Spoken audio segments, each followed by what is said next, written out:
Really bad news for NBA Youngboy and his crew. It looks like this Allstar Jr situation is a lose-lose situation for them.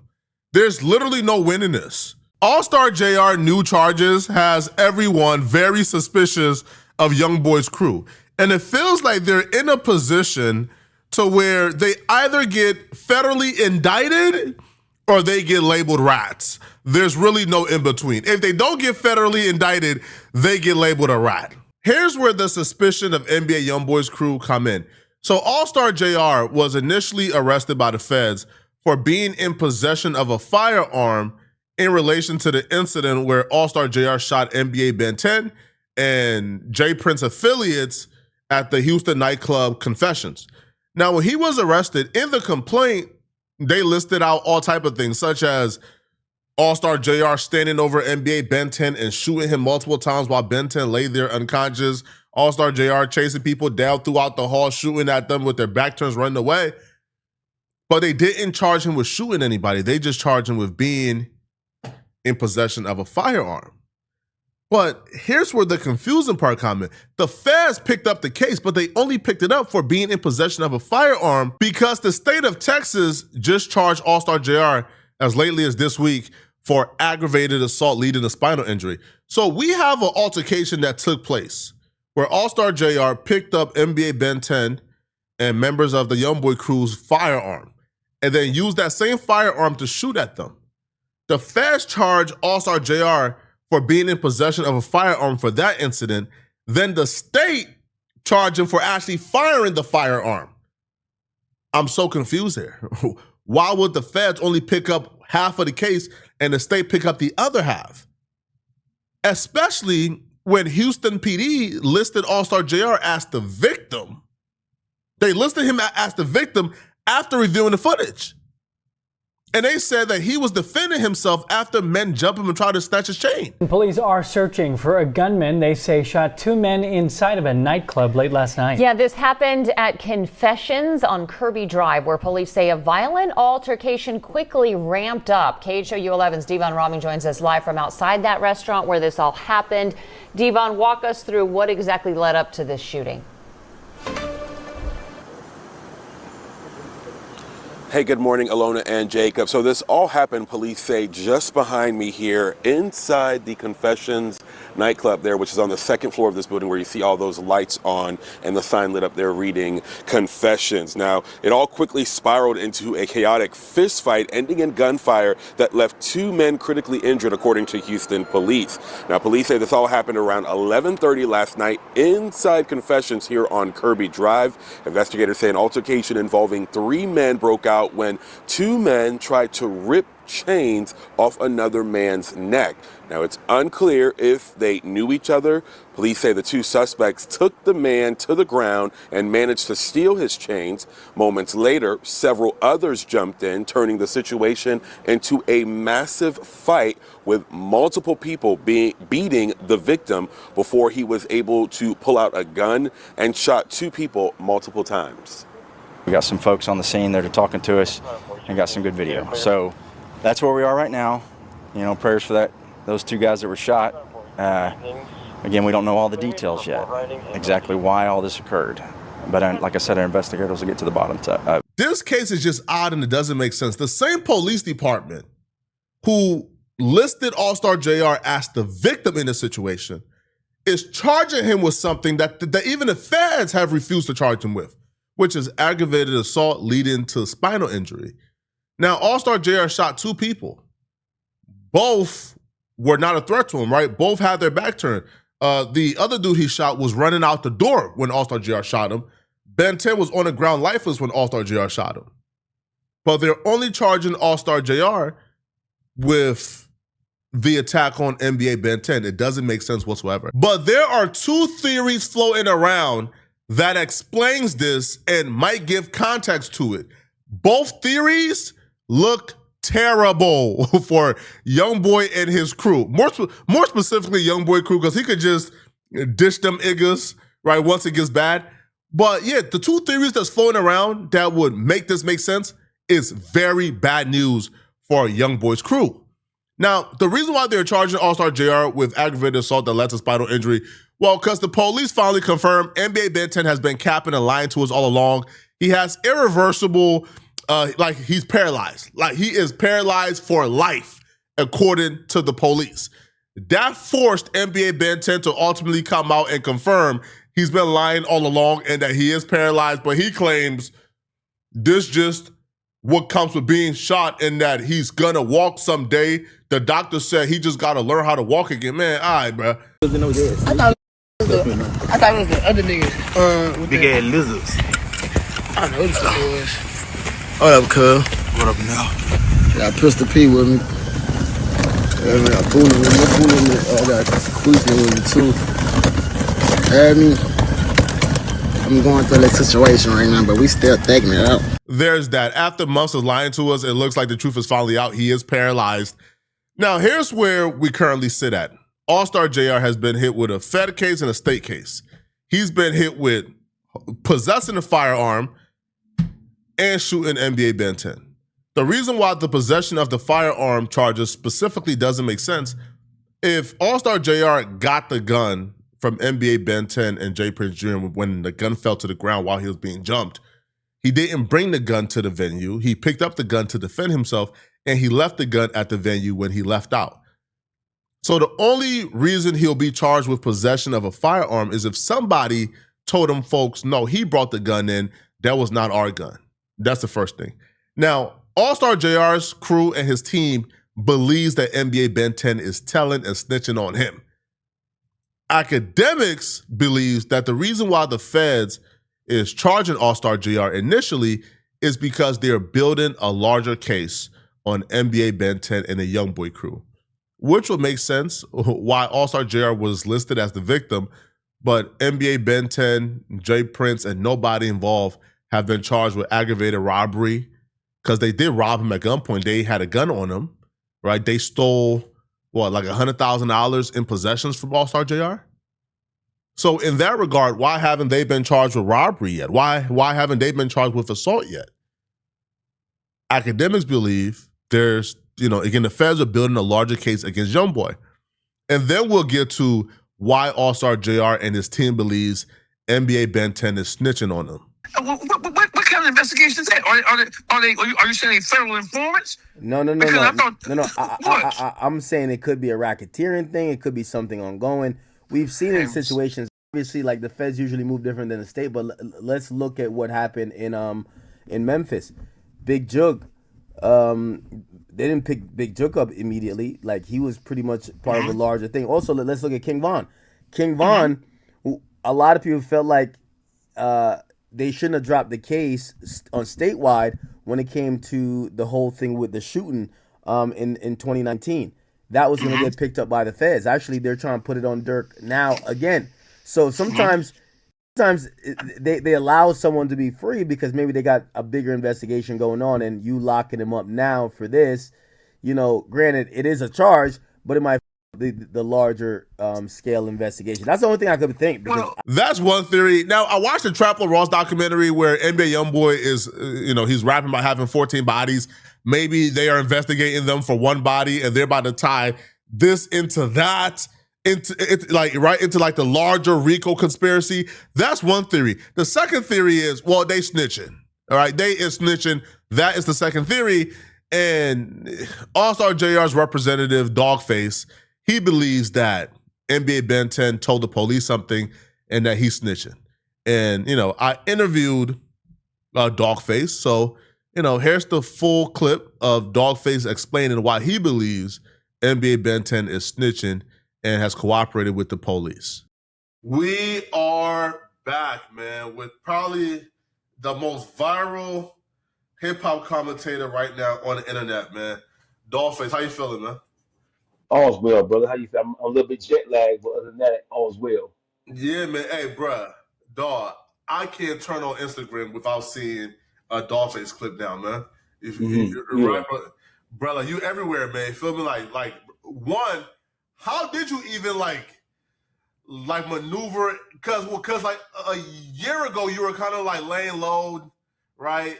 Ain't really care about like the media stuff. Now you're everywhere. So how did you even like maneuver that? Well, I don't know. I mean, one of the biggest misconceptions is that I'm new when it Yeah. comes to this medium. I actually started podcasting in the city of Detroit in 2011. Really? So I pioneered podcasting. In 2011, the word podcast wasn't even a part of the urban vernacular, bro. In People didn't know effect. what podcasting was in 2011. The only examples we had of podcasting was the Howard Stern show and the Rush Limbaugh show. So Facts. I've actually been operating this space for the better part of 14, 15 years. Over the course of the last year or two, I kind of like refocused my energy and decided to turn up because, I mean, all things is possible. Podcasting is sexier than it used to be 5, 6, 7, 8 years ago. And then there's the potential, and it's endless potential in podcasting now. And in my view, podcasting is the new king of urban media. Nah, it's facts, man. All right, man. But speaking of an urban media, man, you have been the most credible voice when it comes to this All-Star JR situation, man. You called it. You told the world that NBA Ben 10 was paralyzed. He lied until he Hmm. couldn't lie no more, right? Yeah. And now he has officially confirmed that he is paralyzed, man. So when you heard that news that NBA Ben 10 is officially paralyzed, now the feds are saying he's officially and permanently paralyzed. He's saying the doctors told him he just got to practice and like able to walk eventually. So what's your thoughts on that? My thoughts on that is that nothing that he says is credible. Mm-hmm. Everything that he's saying, or that he will say, or that he has said, is meant to kind of like throw the public off, throw people who actually concerned with this off base, so that they really can't get to the real, they can't get to the guts of what's really going on with him. I don't think anything that he says has been credible thus far, because like you so eloquently pointed out, he's lied from the very beginning, all trying to save face, all trying to clout chase, and all trying to justify all that has happened with this whole situation. So I don't think anything that Ben 10 or anybody from that camp, not just him, anybody else from that camp, even though he's been the most vocal, he's been the most vocal because I believe he's the most stupid out of all of them. Mm-hmm. So he's the one because of his closest to NBA Youngboy. He's the one who feels like he has a point to prove, which is stupid, but he's the one who feels like that he has to prove a point by trying to throw people off and trying to make himself look as gangster as possible. When none of this from top to bottom is gangster. None of this what happened. None of this happened. Nothing about that incident was gangster. It's all unfortunate, and I wish, from the inside looking out, I wish none of it would have happened. No, facts, man. But do you hope that he walks again? I don't give a if he never walk again. I'm not concerned with his physical condition. I'm not concerned with his mental condition.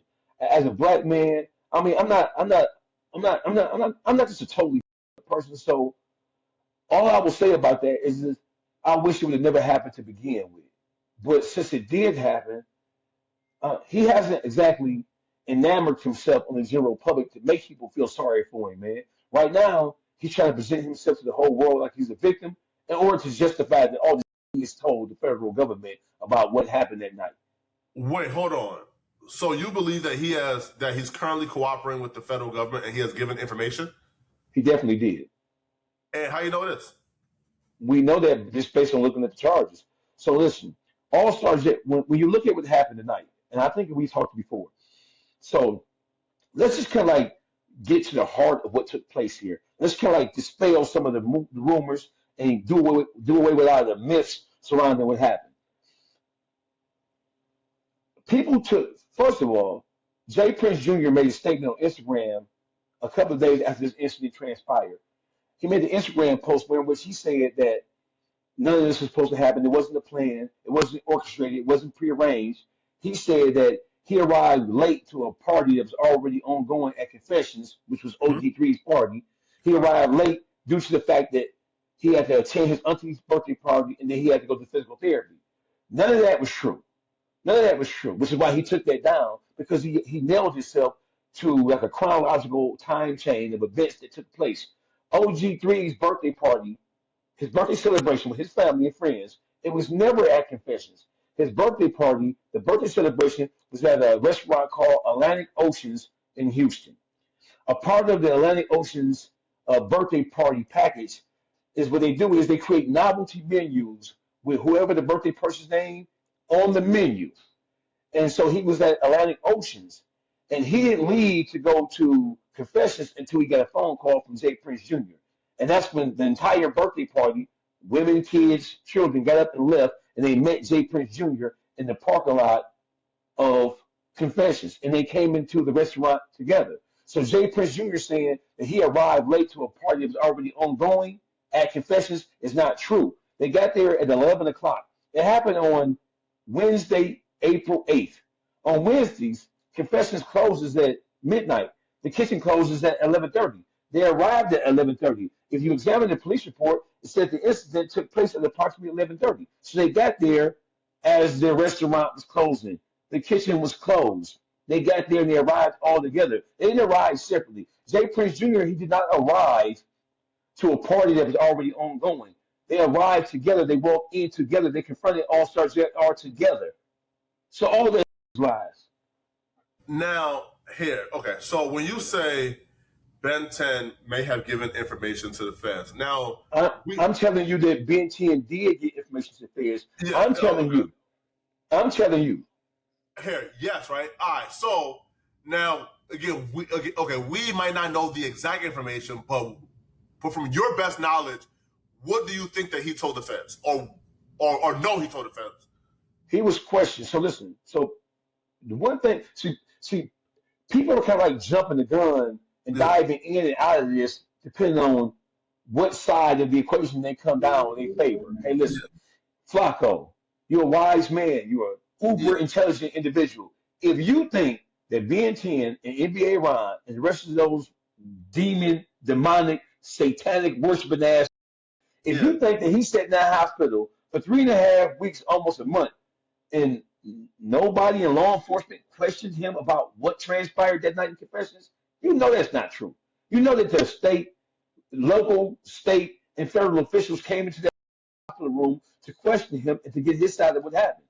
Yeah, that's and true. the reason why he's gone tone deaf is not because he got shot again. The reason why he has silenced himself is because everything that he did, that he said, is getting ready to surface.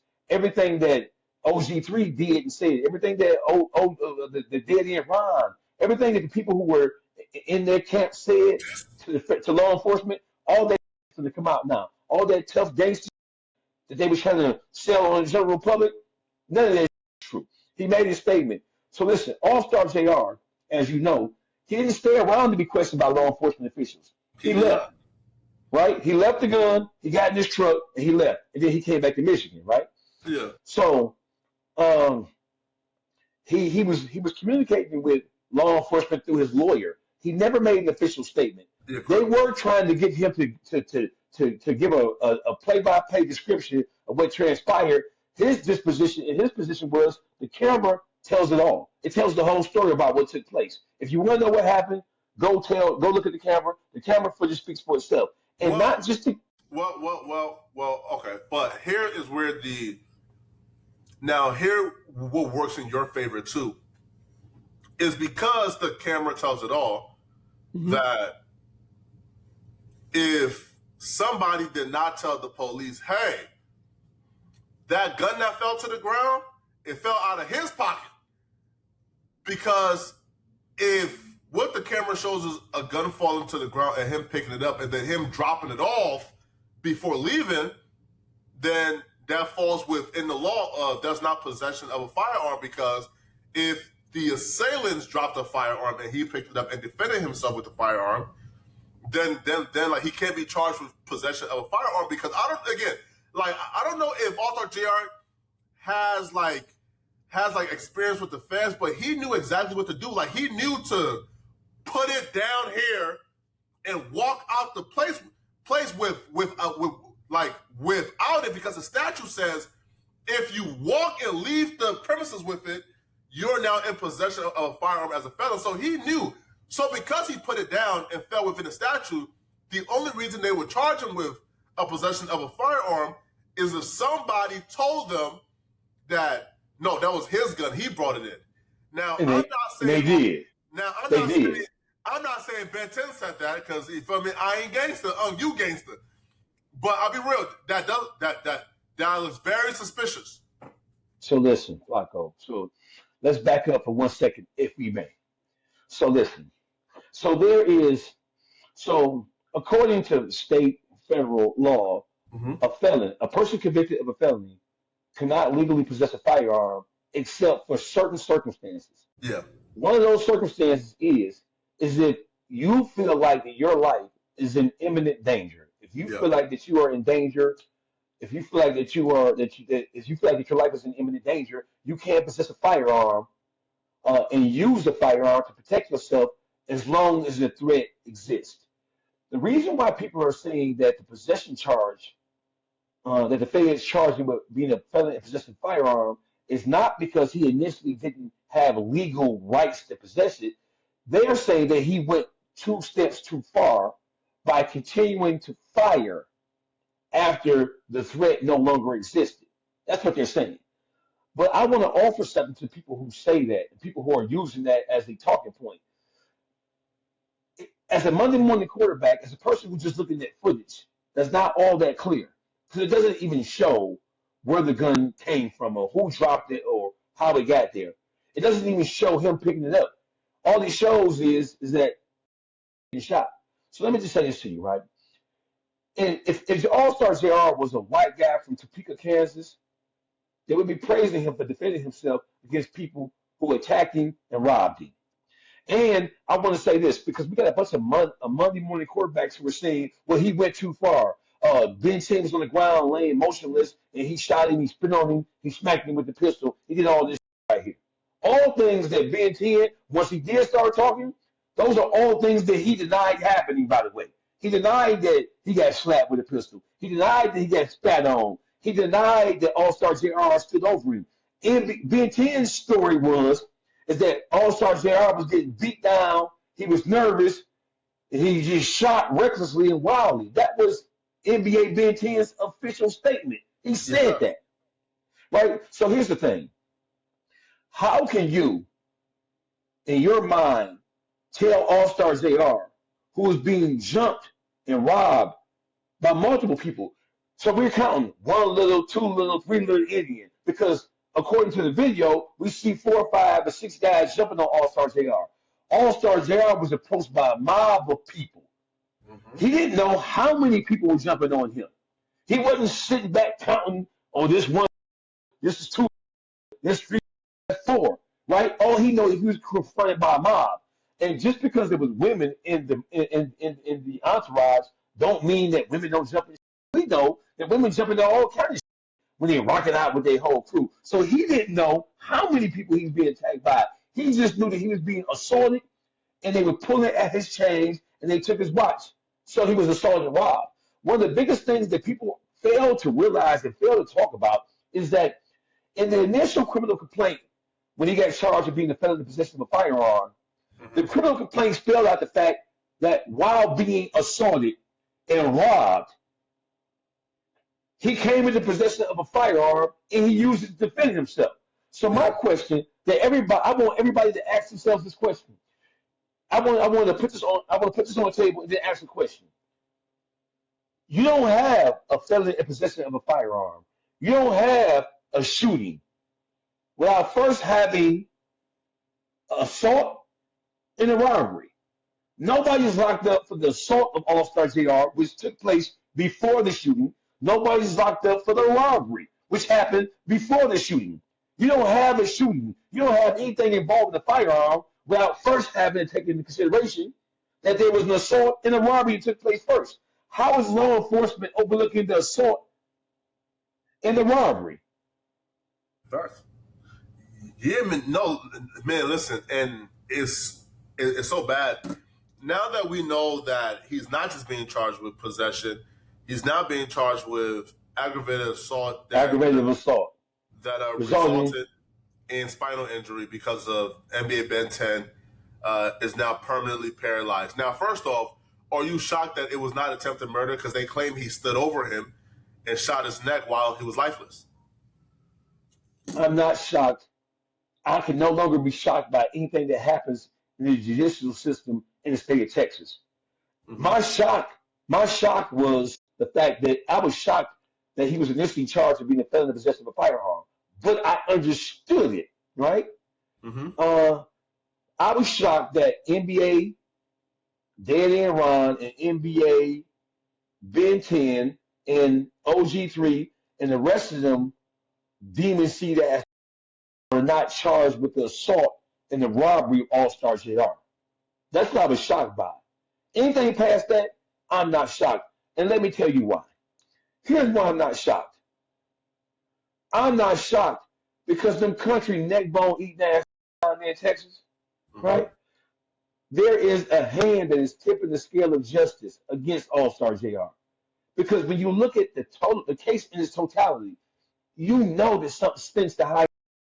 You know that the people who assaulted him and robbed him, there's supposed to be some charges levied against them. Yeah. Period. Here, okay, but so here's where my question comes in, okay? Now, when you say the scales of justice is being tipped, are you saying that mob ties is influencing the charges? Do you feel like NBA Youngboy being this like $100+ million artist who got UMG ties, with like billionaires behind him? Do you feel like who do you feel like is stepping in and stopping NBA Youngboy's crew and those people involved and Jay Prince Jr. from being prosecuted? All of the above. Well, hold on, though. But all of the above. But hold on though. If mob ties get him, but I don't think mob ties got that power though, man. Right? I think that Youngboy probably do, but mob ties. Okay, so listen. I think you're underestimating Jay Prince Sr. Jay Prince Sr. has been a millionaire. He's been a legendary figure, not just in the music scene, but in the political landscape as well. Jay Prince Sr.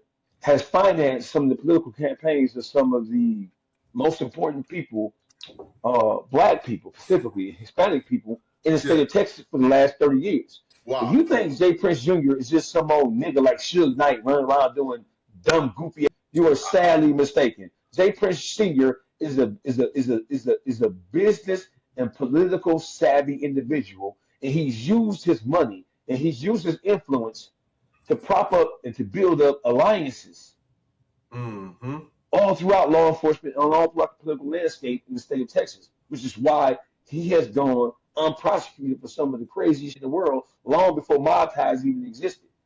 I absolutely do believe that Jay Prince Sr. has stuck his hand on the scale because nothing else makes sense.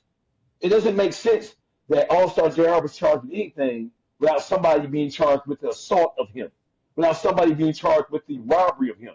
Because even in the criminal complaint, the initial criminal complaint says that while being assaulted and robbed, he came into possession of a firearm. It didn't say where the firearm came from. It doesn't say who originally had the firearm.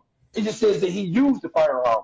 In the initial police reports, the night that the situation took place, when the police officer he held a press conference outside the restaurant, he said, and don't forget, All-Star JR was not there. So everything that police officer who was investigating what took place inside the confessions, everything that he was saying, it came from video footage from onlookers. It came from the video footage that the restaurant has, and it came from eyewitness testimony of people who talked to him on the scene. He said, based on his investigation, with All-Star JR not being anywhere around, he said that it appears as if a young man was being assaulted and robbed.